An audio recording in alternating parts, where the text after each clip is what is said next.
आलू बैंगन की ड्राई सब्जी तो आपने बहुत बार बनाई होगी और खाई भी होगी, बट क्या कभी आपने आलू बैंगन की ग्रेवी वाली सब्जी बनाई है? तो आज मैं आपको आलू बैंगन की ग्रेवी वाली सब्जी बनाने का एकदम अलग और नया तरीका बताऊंगा। इस तरह से आप ये सब्जी बनाएंगे ना, बहुत ही ज़्यादा टेस्टी बनेगी।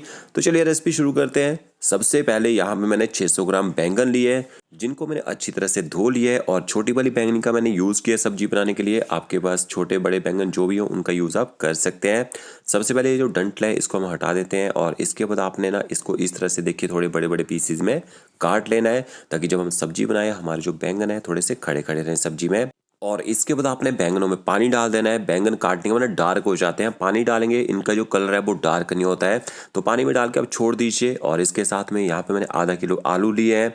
आलू को अच्छी तरह से मैंने धो लिया है। धोने के बाद हम इनको पील कर लेते हैं। इस तरह से आप इनको पील कर लीजिए।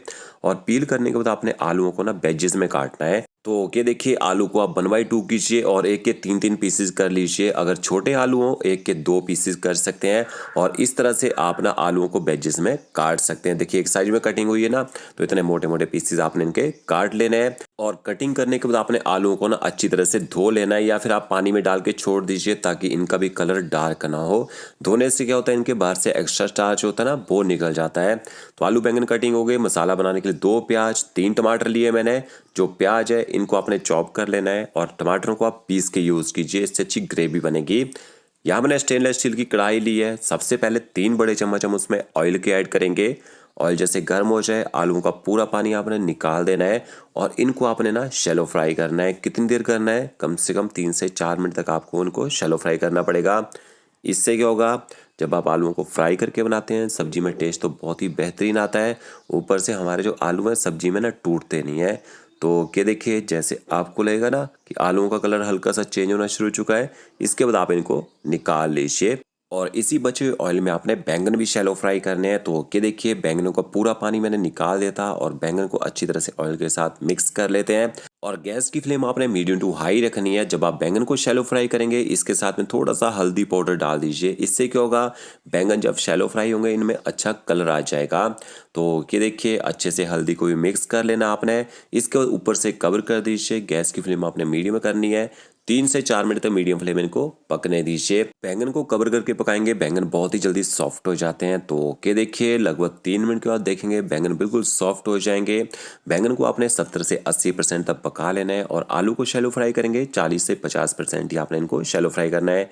देखिए अच्छी तरह से बैंगन टूट रहा है ना, तो इस तरह से आलू और बैंगन को पहले आप शैलो फ्राई कर लीजिए। और एक बार जब बैंगन को आप शैलो फ्राई करेंगे इनको आपने एक छन्नी में निकाल लेना है, ताकि इनमें जो एक्स्ट्रा ऑयल रह जाएगा ना वो पूरी तरह से निकल जाए। अब इसी बचे ऑयल में आपने मसाला बना के तैयार करना है। तो आधा चम्मच आप इसमें साबुत जीरा ऐड कीजिए। जीरे को हल्का सा आपने चटकने देना है, देखिए। और इसके बाद आपने इसमें बारीक कटा हुआ प्याज ऐड कर देना है। गैस की फ्लेम आपने मीडियम टू हाई रखनी है, और मीडियम टू हाई फ्लेम में 1.5 से 2 मिनट तक प्याज को आपने पका लेना है, ताकि प्याज थोड़ा सा सॉफ्ट हो जाए। तो ये देखिए हल्का सा जैसे प्याज का कलर यहाँ पे चेंज हो जाएगा। इसके बाद आपने इसमें शैलो फ्राई किए हुए आलू ऐड कर देना है। आलू को हमने लगभग 40% तक ही पकाया था यहाँ पे। तो इसके बाद आलू की जो कुकिंग है ना वो प्याज के साथ ही की जाएगी। अभी आपने टमाटर मसाले कुछ नहीं डालना है इसमें। तो ये देखिए सारे के सारे आलू मैंने यहाँ पे डाल दिए हैं। आलू को भी प्याज के साथ अच्छी तरह से मिक्स कर लेते हैं। और इसके बाद आपने ना गैस की फ्लेम यहाँ पे मीडियम रखनी है, और मीडियम फ्लेम में आपने आलूओं को प्याज के साथ तब तक पकाना है जब तक प्याज का कलर यहाँ पे लाइट गोल्डन ब्राउन होना शुरू ना हो जाए। ऐसा करने से क्या होगा, एक तो प्याज भी पक जाएगा, और दूसरा जो आलू थोड़े से कच्चे रह गए हैं ना वो भी अच्छी तरह से सॉफ्ट हो जाएंगे। तो ये देखिए लगभग 3 से 4 मिनट के बाद आप देखेंगे प्याज का कलर यहाँ पे लाइट गोल्डन ब्राउन हो चुका है, और आलू भी थोड़े अच्छे सॉफ्ट हो चुके हैं। 1 चम्मच आप इसमें अदरक लहसुन का पेस्ट ऐड कर दीजिए, और अदरक लहसुन के पेस्ट को भी अच्छी तरह से मिक्स कर लीजिए। अभी जो स्टेनलेस स्टील की कढ़ाई होती है ना इनमें सब्जी बहुत ही ज़्यादा नीचे चिपकती है।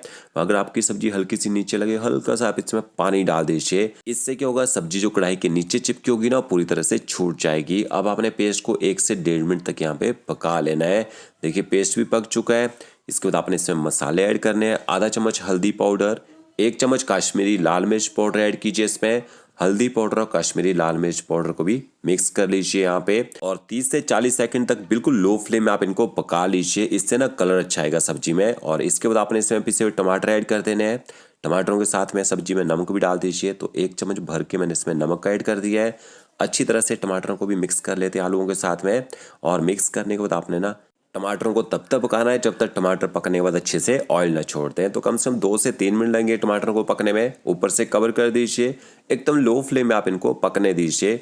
तो यहाँ पे 3 मिनट हो चुके हैं मुझे टमाटरों को पकाते हुए, और ये देखिए टमाटरों ने यहाँ पे पकने के बाद ऑयल छोड़ना भी शुरू कर दिया है। अच्छी तरह से एक बार मिक्स कर लेते हैं। इसके बाद आपने इसमें बचे हुए मसाले ऐड करने हैं। 1 चम्मच धनिया पाउडर, आधा चम्मच जीरा पाउडर, थोड़ी सी कसूरी मेथी डालनी है, और इन मसालों को भी अच्छी तरह से आपने मिक्स कर लेना है और इनको थोड़ा सा आपने ना भून भी लेना है। अब आपका जो मसाला है ना बिल्कुल ड्राई हो चुका है, तो जब आप मसालों को भूनेंगे वो कढ़ाई के नीचे चिपकेगा। इसके बाद आपने ना इसमें पानी ऐड कर देना है। तो 1 कप मैंने इसमें पानी ऐड कर दिया है। पानी को भी अच्छी तरह से सब्जी के साथ मिक्स कर लेते हैं। बट अभी भी सब्जी देखिए कितनी थिक लग रही है, क्योंकि ग्रेवी में सब्जी बना रहे हैं, थोड़ा सा पानी का यूज़ आपने ज़्यादा करना है। तो 2 कप आप इसमें पानी के ऐड कर दीजिए। टोटल 2 ही कप डालने हैं। अच्छे से मिक्स कर लीजिए, और इसके बाद आपने इसमें ना बैंगन भी ऐड कर देने हैं, क्योंकि बैंगन हमने 80% तो पका लिए हैं। जो बाकी कुकिंग है वो ग्रेवी के साथ की जाएगी, तभी बैंगनों के अंदर तक अच्छा मिर्च मसालों का टेस्ट भी जाएगा। तो बैंगनों को भी अच्छी तरह से मिक्स कर लीजिए, और जब तक सब्जी में प्रॉपर बॉयल नहीं आता है तब तक गैस की फ्लेम आपने हाई रखनी है। जैसे बॉयल आ जाएगा गैस की फ्लेम आपने एकदम लो कर देनी है। ऊपर से आप सब्जी को कवर कर दीजिए, और तब तक सब्जी को पकाना है जब तक सारी सब्जी एकदम सॉफ्ट ना हो जाए। तो इसके बाद मुझे सब्जी को पकाते हुए यहाँ पे 5 मिनट हो चुके हैं। 5 मिनट तक मैंने लो फ्लेम में सब्जी को पकाया है, और ये देखिए सब्जी में अच्छी थिकनेस भी आ चुकी है, आलू भी अच्छी तरह से पक चुके हैं, बैंगन भी अच्छे से सॉफ्ट हो चुके हैं। और लास्ट में आपने सब्जी में थोड़ा सा ना बारीक कटा हुआ हरा धनिया डालना है। धनिया से बहुत ही बढ़िया फ्लेवर आएगा सब्जी में। थोड़ा सा गर्म मसाला पाउडर स्प्रिंकल कर दीजिए। नमक टेस्ट किया था मैंने, थोड़ा नमक कम लग रहा था, थोड़ा सा नमक भी डाला है। अच्छे से सारे इंग्रेडिएंट्स को मिक्स कर लीजिए। आप इस सब्जी को राइस के साथ भी सर्व कर सकते हैं और रोटी के साथ भी खा सकते हैं। तो फ्रेंड्स वीडियो अच्छा लगा होगा, लाइक शेयर कमेंट जरूर कीजिएगा। ओके फ्रेंड्स, मिलते हैं नए वीडियो के साथ। Thank you.